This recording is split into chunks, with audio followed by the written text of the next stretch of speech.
जो लुटीचा कार्यक्रम चालू आहे त्याविरुद्ध आंदोलनाचा एक पुकारा केला होता।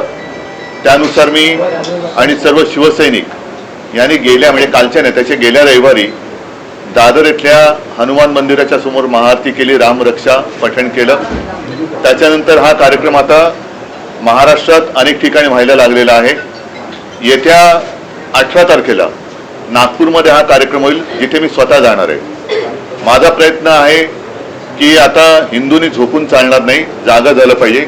आपल्या हिंदुत्वाचा आपल्या हिंदू धर्माचा दुरुपयोग करून जर लुटण्याचा कार्यक्रम कोणी करत असेल तर त्यांना आता त्यांची जागा दाखवण्याची वेळ आलेली आहे। एकूणच काय की सध्या देशामध्ये फार विचित्र परिस्थिती आहे।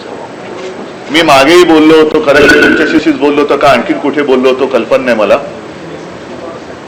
पण बऱ्याच वर्षानंतर देशात आणि महाराष्ट्रामध्ये विरोधी पक्षाला प्रचंड काम आहे। कारण जिथे बोट दाखवू तिथे भ्रष्टाचार चाललेला आहे। रस्त्यावरती खड्डे आहेत पण रस्ते करणाऱ्यांचं ज्यांचं काम आहे ते गडकरी साहेब इथेनॉलवरती बोलत आहेत। तर एकूणच काय की अंधाधुंद कारभार सुरू आहे। आणि म्हणून मग मी असं ठरवलं की प्रत्येक वेळेला एकाच विषयासाठी प्रेस कॉन्फरन्स घ्यायची।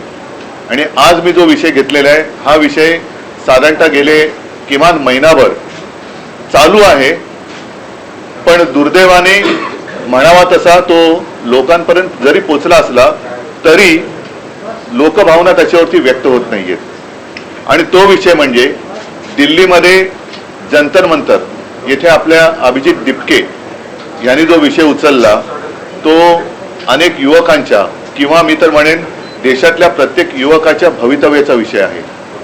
नीट परीक्षेचे पेपर फुटले, त्याच्यानंतर अनेक विद्यार्थ्यांनी आत्महत्या केल्या, कोणी त्याच्याकडे लक्ष दिलेलं नाहीये।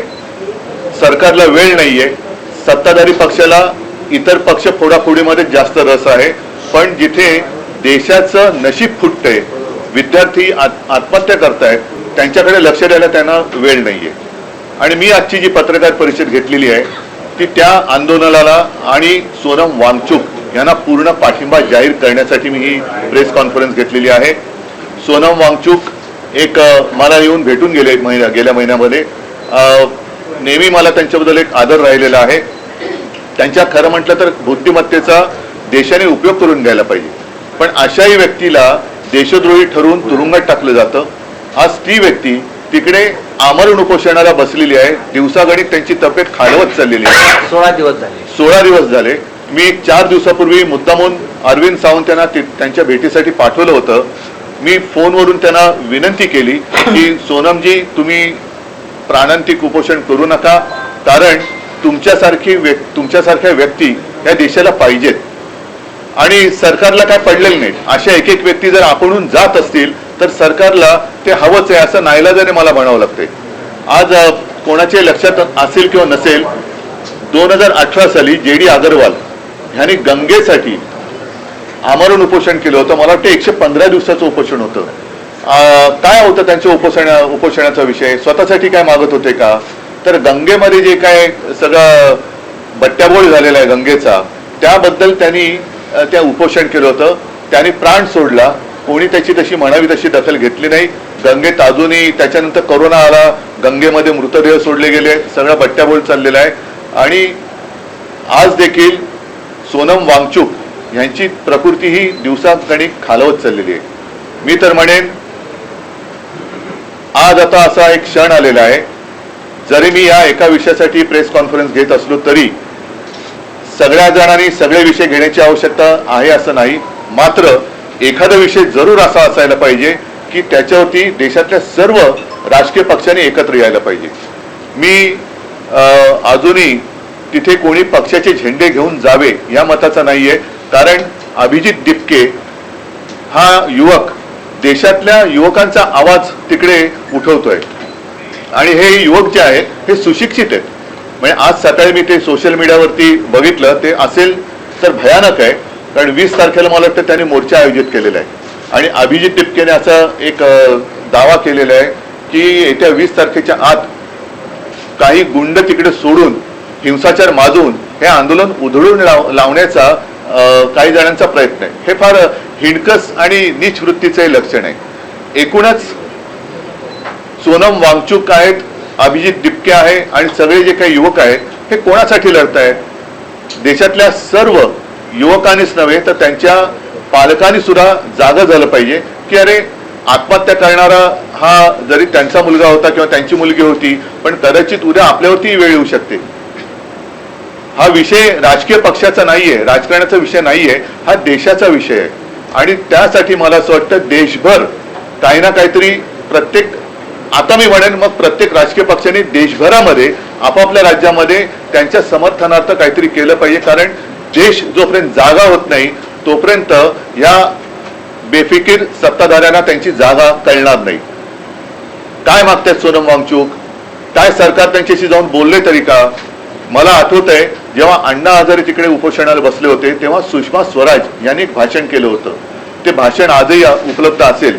निदान त्यावेळेला त्यांच्याबरोबर चर्चा तरी झाली होती किंवा असावी असं मला वाटतं. तुम्हाला आठवण करण्यात विलासराव देशमुखांची नियुक्ती केली होती. विलासराव देशमुखांची नियुक्ती केली गेली होती. आता कोणी तिकडे ढुंकून बघायला नाहीये त्यात. काय फरक काय पडतो? जर एखाद्या व्यक्तीकडनं एखादं काम नीट होत नसेल तर त्या व्यक्तीला बदलण्याची मागणी होत असेल की जिच्यामुळे लाखो विद्यार्थ्यांचं भविष्य हे बर्बाद होत असेल तर त्या व्यक्तीला बदलायला काय हरकत आहे? ह्याच्यामध्ये कमीपणा काय? धर्मेंद्र प्रधानांचा राजीनामा घेऊन तिकडे जर काय सक्षम व्यक्तीची नेमणूक केली गेली तर याच्यात कमीपणा मानण्याचं कारण काय? जे विद्यार्थी जागून, आणि मी बघतोय की अनेक पालक सुद्धा अतिशय म्हणजे संतापलेले आहेत. त्यांनी त्यांच्या आयुष्याची पुंजी लावून माझा मुलगा माझी मुलगी शिकली पाहिजे, सुशिक्षित झाली पाहिजे, मोठी झाली पाहिजे, मला शिकता नाही आलं पण माझा मुलगा किंवा मुलगी शिकली पाहिजे. त्या मुलाचं संपूर्ण शिक्षण आणि त्यांची आयुष्यभराची पुंजी ही एका ह्याच्यात बर्बाद होते आणि कोणाला काही पडलेलं नाहीये. बरं, त्याच्यात आणखीन आता हे बोललं तर पुन्हा महाराष्ट्राचा अपमान होईल असं मुख्यमंत्र्यांना वाटू शकतं. कारण या नीट परीक्षेचं जे काही पेपर फुटीचं केंद्र आहे हे महाराष्ट्रामध्ये होतं. अटका झाल्या, पुढे काय? पुढे काय? मग एकूण एका पाठोपाठ एक पेपर फुटत आहेत. त्याच्यानंतर आपल्या महाराष्ट्रातल्या शिक्षण मंत्र्यांच्या घरासमोर सुद्धा आंदोलनं झाली. तर कोणाला कारभाराची काही चिंता नाहीये. देशात काय चाललंय त्याच्याबद्दल काही पर्वा नाहीये. आम्ही आपल्या परदेशात फिरतो, आम्हीच आपले भाडीचे तट्टू आणून आमचं स्वागत करून घेतोय आणि सगळं काय आबादी आबाद आहे असं भासवतोय. हे मला वाटतं चांगलं लक्षण नाही. आज परत एकदा सांगतो, मी शिवसेनेतर्फे सोनम वांगचूक आणि या मुलांच्या आंदोलनाला पूर्ण पाठिंबा जाहीर करत आहे. आणि ज्या ज्या वेळेला शक्य असेल, जिथे आम्ही उतरण्याची गरज असेल तिथे महाराष्ट्रभर आम्ही तर उतरूच. आपल्या माध्यमातून मी देशातील सर्व पक्षांना सांगतोय की आपण देखील आपापल्या राज्यामध्ये, राज्यातील प्रमुख शहरामध्ये या युवकांना बळ मिळेल अशा पद्धतीने काही प्रतिकात्मक असेल, आणखीन काही असेल, हे समर्थनार्थ आंदोलन करा किंवा प्रदर्शन करा की जेणेकरून आजही देशातली युवा शक्ती जी आपण देशाचे भाग्य विधाते समजतो त्या भाग्य विधात्यांना कळेल की आजचे जे भाग्य किंवा दुर्भाग्य विधाते आहेत हे आपल्या सोबत आहेत. तुम्ही दिल्लीत जाऊन पाठिंबा देणार? ऐका, मी 20 तारखेच्या मोर्चात सहभागी सगळ्यांनी व्हावं असं म्हणालेलं नाहीये. ज्यांना जायचंय, मला जायचं वाटलं तुम्ही जरूर जाईल, परंतु किमान मी जिथे आहे तिथे तरी मी काहीतरी करावं. मी असं सगळ्यांना सांगत नाही की देशातल्या सगळ्यांनी चलो दिल्ली. नाही, तुम्ही जिथे आहात तिथे तर उभे राहा. मी मुंबईत आहे, मी मुंबईत तर उभा राहिलो पाहिजे. मी पुण्यात आहे, पुण्यात राहिलो पाहिजे. मी चेन्नईत आहे, चेन्नईत राहा. बंगालमध्ये, कलकत्त्यात राहा. सर्वत्र जिथे देशातल्या सगळ्या चहूबाजूनी हे रान पेटेल त्यावेळेला सरकारला या युवकांसमोर गुडघे टेकावे लागतील. आणि म्हणून जर मला वाटलं तर मी जरूर जाईन देखील. असं काय नाहीये की मला त्याच्यामध्ये काय वाटतंय. पण आज सुद्धा ही जी त्यांची जी चळवळ आहे ती कोणत्याही पक्षाचा झेंडा हातात न घेता चाललेली आहे. कारण नाईलाजाने मला असं म्हणावं लागतंय की देशातल्या तरुणांचा आणि युवकांचा कदाचित ह्या फोडाफोडीच्या सगळ्या नीच राजकारणामुळे प्रस्थापित राजकीय नेत्यांवरचा विश्वास उडाला असेल आणि त्यांना असं वाटत असेल की कोणताच राजकीय पक्ष माझ्यासोबत नाही, तर आम्ही तर आहोत. पण तिथे कोणत्याही पक्षाचा झेंडा न घेता आंदोलन होत असेल तर त्याला माझा पूर्ण पाठिंबा आहे. विषय असा आहे की तुम्हाला असं वाटतं का, कारण तुम्ही इंडिया अलायन्स मध्ये एक प्रमुख पक्ष आहात, तर देशाच्या विरोधी पक्ष नेत्यांनी म्हणजे राहुल गांधींनी या व्यासपीठावर जाऊन या आंदोलनाला समर्थन दिलं पाहिजे? जरूर, म्हणजे माझं तर म्हणणं आहे, मला वाटलं तर मी सुद्धा जाईन. राहुल गांधींनी गेलं पाहिजे. देशातील ज्यांना असं वाटतं, मग अगदी भारतीय जनता पक्षातले असले तरी, जसं मी राम रक्षा आंदोलनात भाजपच्या कट्टर कडवट हिंदुत्ववादींना आवाहन केलं होतं की ज्यांना हिंदू धर्माबद्दल प्रेम आहे त्यांनी सहभागी व्हावं, तसंच आज देखील मी पक्षाच्या पलीकडे जाऊन ज्यांना या देशातल्या युवकांबद्दल एक आस्था आहे, तो कोणत्याही पक्षाचा असो, पक्षाचे जोडे बाजूला ठेवून तिथे जावं अशी माझी सगळ्यांना विनंती आहे. आणि नाही तर किमान आपण जिथे आहात, म्हणजे आता जसं तामिळनाडूमध्ये स्टालिन आहेत, ते विजय आहेत, केरळामध्ये आता काँग्रेसचं सरकार आले, कर्नाटकात आहे, तिकडे ममता दिदी जरी विरोधी पक्षात असल्या तरी सर्वांनी, अखिलेश आहेत उत्तर प्रदेशमध्ये, छत्तीसगडमध्ये कोण असतील, झारखंडमध्ये कोण असतील, तर संपूर्ण देशात किमान त्या राज्यातल्या प्रमुख शहरामध्ये सगळे जर का रस्त्यावर उतरले आणि याला पाठिंबा दिला तर मला वाटतं देशात 16 दिवस आंदोलन सुरू आहे. राहुल गांधी जिथं राहतात हक्केच्या अंतरावर आहे. बघा, हा विषय राहुल गांधींच्या भविष्याचा नाही आहे, हा विषय देशाच्या युवकांच्या भविष्याचा आहे. म्हणून आपण त्याच्यावरती चर्चा करूया. कोणी काय करायचं, समजा आज मी प्रेस घेतली नसते, मला तळमळ वाटली, मी घेतली. जेव्हा अभिजित तिपकेनं आंदोलन सुरू केलं होतं त्यावेळी संजय राऊत यांनी एक ट्विट करून एक फोटो केला होता की अभिजित तिपके आणि नरेंद्र मोदी यांच्या संदर्भातला तो आणि भेट झाली असं म्हटलं होतं की कुठेतरी भाजप पुरस्कृत हे आंदोलन आहे अशा प्रकारचे त्यावेळी त्यांनी तो ट्विट केला आणि त्या ट्विटमुळे त्यांच्याबद्दलचा जो संभ्रम होता तो दूर झाला आणि त्याच्यानंतर भारतीय जनता पक्षाची जी एक वृत्ती दिसते, असंवेदनशीलता, ही जाहीर झाली. कारण हा फोटो त्यांनीच कदाचित ट्विट करून ते तसं करू शकले असते, पण संजय राऊत यांनी ट्विट केल्यामुळे त्याच्या अभिजितवरचा संभ्रम दूर झाला. आणि आता जे दिसते, म्हणजे आता सोनम वांगचूक हे मी त्यांना स्वतः विनंती केली की तुम्ही असं करू नका, उपोषण सोडा, पण तो माणूस तो मेरा कुछ भी होने दो लेकिन देश का भला होना चाहिए. आता अशा व्यक्तीसमोर आपण काय बोलायचं. म्हणून आज सुद्धा मी त्यांना आपल्या माध्यमातून हात जोडून विनंती करतोय की वांगचूकजी, आपल्यासारखी माणसं आम्हाला हवी आहेत, देशाला पाहिजे आहेत. हे सरकार असंवेदनशील आहे. आपल्यासारखे लोक राहिली काय न राहिली काय सरकारला काही फरक पडत नाही, पण आपल्या बुद्धिमत्तेचा आपल्या बुद्धिमत्तेची देशाला गरज आहे. कृपा करून उपोषण सोडा. आम्ही सगळे किंवा आपण सगळे एकत्र मिळून या देशाला सांभाळू. मागच्या काही वर्षांपासून एक पांडा पडतोय. शेतकऱ्यांचं आंदोलन असेल किंवा कोणाचंही आंदोलन असेल, महिनो ते चालत राहतं. परंतु सोनम वांगचूक यांचं आंदोलन हे आमरण उपोषण आहे आणि पुढे जाऊन असं काही बरं वाईट होऊ नये यासाठी तुम्ही विरोधी पक्ष म्हणून सरकारवरती, केंद्र सरकारवरती सुद्धा दबाव आणण्याचा प्रयत्न करणार आहात का? कोणाशी मी आता जे बोललो तर तेच आहे.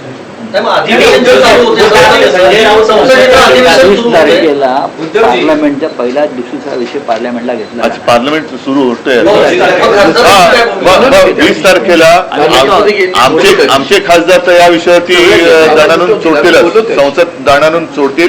त्यावेळेला राहुलजींना सुद्धा मी विनंती करतोय, सर्व पक्षाच्या खासदारांना सांगतोय, अगदी भारतीय जनता पक्षाच्या खासदारांना सांगतोय की तुमच्यात जर माणुसकीचा एखादा अंश शिल्लक असेल तर ह्या आंदोलनात सहभागी व्हा. म्हटलं जातंय प्रेस कॉन्फरन्स मध्ये 3 लोक नेहमी असायची, 2 खासदार तुमचे आणि ठीक आहे. आता मला असं वाटतं की हा विषय संपूर्ण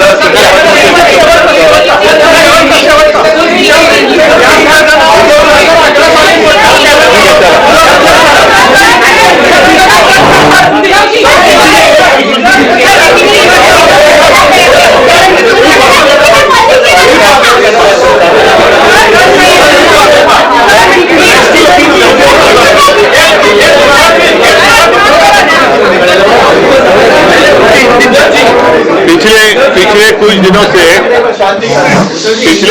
से आप देख रहे हो एक विषय पर आंदोलन चल रहा है, लेकिन मुझे नहीं लगता सारे लोगों ने उसके ऊपर कुछ ध्यान दिया है. लेकिन विषय तो बहुत महत्वपूर्ण है. अपने देश की युवा का भविष्य उससे जुड़ा हुआ है और वो जो विषय है स्वाभाविक है.